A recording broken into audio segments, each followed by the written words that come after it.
গল্পের নাম স্বর্ণকমলের সন্ধানে গিউ। রাজপুত্রদের জন্ম ও রাজা মহারাজের অসুস্থতা। এক দেশে ছিল এক মহান রাজা, নাম রাজা শিবেন্দ্র। তার ৩টি ছেলে ছিল, প্রথম রাজকুমার বাহুবলী, দ্বিতীয় রাজকুমার বলি এবং তৃতীয় রাজকুমার বিজয়। রাজপুত্রদের মধ্যে বাহুবলী ও বলি ছিল দাম্ভিক ও অহংকারী, তবে বিজয় ছিল শান্ত, ন্যায়পরায়ণ ও দয়ালু। রাজা শিবেন্দ্র স্নেহে ভরা তার পুত্রদের জন্য, কিন্তু একদিন হঠাৎ করে এক অজানা রোগে আক্রান্ত হয়ে পড়লেন রাজা। রাজপুত্ররা তার পিতার পাশে দাঁড়াল, কিন্তু রাজা দিন দিন অসুস্থ হয়ে পড়ছিলেন। এক রাতে রাজা মহাদেবের স্বপ্নে প্রবেশ করলেন। মহাদেব তাকে বললেন, তোমার রোগের নিরাময় শুধুমাত্র একটি বিশেষ রত্ন, স্বর্ণকমলের দ্বারা সম্ভব। তবে এটি পাবার জন্য তোমার পুত্রদের এক কঠিন অভিযানে বেরোতে হবে। রাজপুত্রদের অভিযানে বেরোনো। রাজা শিবেন্দ্রের শয্যাশায়ী অবস্থায় তিনি সিদ্ধান্ত নিলেন যে ৩ রাজকুমারকে স্বর্ণকমল খুঁজতে পাঠাবেন। রাজা তাদের বললেন, যে ছেলে সৎভাবে ও নিষ্ঠার সঙ্গে স্বর্ণকমল খুঁজে আনবে, সে হবে এই রাজ্যের শাসক।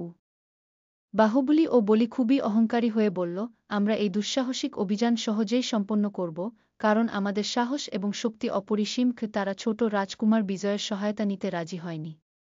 তবে বিজয়, যেহেতু তিনি ন্যায়পরায়ণ ও সদাচারী, শান্তভাবে বলল, ভাইয়েরা, আমরা একসাথে এই অভিযান শুরু করি, কারণ একে অপরের সাহায্য ছাড়া আমরা কিছুই অর্জন করতে পারব না। কিন্তু বাহুবলী ও বলি তাকে অবজ্ঞা করে চলে গেল। দ্বীপ রাজ্যে পৌঁছানো। বাহুবলী ও বলি তাদের নিজস্ব পথে চলে গেল, তারা অন্ধকার বনভূমি ও দুর্গম পর্বত অতিক্রম করে যেতে লাগল। একদিকে বিজয় একে একে জ্ঞানী সাধুদের সাথে দেখা করতে লাগল, যাদের থেকে তিনি শিখেছিলেন আধ্যাত্মিক গুণাবলী ও সত্যের পথে চলার কৌশল। একদিন বিজয় একটি ছোট নৌকা নিয়ে একটি অজানা দ্বীপে পৌঁছাল। সেখানে একটি রাজকুমারী ছিল, যার নাম ছিল লক্ষ্মী। লক্ষ্মী ছিল মহাদেবের এক অত্যন্ত নিবেদিত ভক্ত। সে জানত যে শুধুমাত্র একমাত্র সৎ হৃদয়ের রাজকুমারী স্বর্ণকমল পেতে সক্ষম হবে। তিনি বিজয়কে আশীর্বাদ করলেন এবং বললেন, যেহেতু তুমি সত্যের পথে আছো, তুমি স্বর্ণকমল পাবে। তবে তোমাকে ৩টি কঠিন পরীক্ষার সম্মুখীন হতে হবে। প্রথম পরীক্ষা, শক্তি। লক্ষ্মী প্রথম পরীক্ষা হিসাবে বিজয়কে বলল, তুমি যদি স্বর্ণকমল পেতে চাও, তোমাকে প্রথমে শক্তির পরীক্ষা দিতে হবে। তোমাকে এক জাগতিক দানবকে পরাজিত করতে হবে। বিজয় সম্মতি জানাল এবং সাহসীভাবে দানবটির সঙ্গে লড়াই করতে লাগল।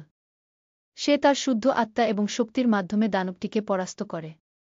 দ্বিতীয় পরীক্ষা, বুদ্ধি। লক্ষ্মী তখন বিজয়কে বলল, এবার তোমাকে বুদ্ধির পরীক্ষা দিতে হবে।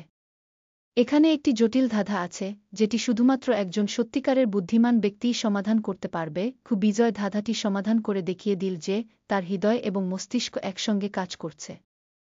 তৃতীয় পরীক্ষা, দান। লক্ষ্মী শেষ পরীক্ষা হিসেবে বিজয়কে বলল, তোমাকে তোমার সবার কাছ থেকে কিছু ভালো কিছু নিয়ে আসতে হবে এবং তা দান করতে হবে। বিজয় দয়ালু হয়ে সকলের কাছ থেকে যা পেয়েছিল তা নিঃস্বার্থভাবে দান করল। তার মহানুভবতা দেখে লক্ষ্মী অভিভূত হয়ে বলল, তুমি সফল হয়েছ, তোমার মধ্যে সত্যিকারের রাজত্বের যোগ্যতা রয়েছে। স্বর্ণকমলের প্রাপ্তি। এই ৩টি পরীক্ষা সফলভাবে পার করার পর লক্ষ্মী তাকে স্বর্ণকমল উপহার দিলেন। বিজয় তা নিয়ে দ্বীপ থেকে ফিরে আসার পথে তার ২ ভাইকে দেখে বাহুবলী ও মেজবলী জানতে পারল, তাদের অহংকার এবং দাম্ভিকতার কারণে তারা কোনো উপকারে আসেনি, বরং ছোট রাজকুমারের সদাচরণই তাকে এই অভিজ্ঞান ও উপহার এনে দিয়েছে। রাজকুমার বিজয়ের রাজত্ব। রাজা শিবেন্দ্র যখন স্বর্ণকমল পেয়ে তার রোগমুক্তি পেলেন, তখন তিনি রাজ্য পরিচালনার দায়িত্ব ছোট রাজকুমার বিজয়ের হাতে দিয়ে বললেন, তুমি আমার রাজ্যের যোগ্য শাসক। বাহুবলী ও মেজবলী বুঝতে পারল, শুধুমাত্র শক্তি ও অহংকার রাজ্যের জন্য যথেষ্ট নয়, সত্য ও ন্যায়পরায়ণতা রাজ্য শাসনের মূল মন্ত্র। বিজয়ের শাসনামলে রাজ্যে শান্তি ও সমৃদ্ধি ফিরে এল। রাজা শিবেন্দ্র তার শেষ দিন পর্যন্ত সন্তুষ্ট ছিলেন এবং তার পুত্র বিজয় রাজ্য পরিচালনায় বিশ্বখ্যাত হন। শেষ।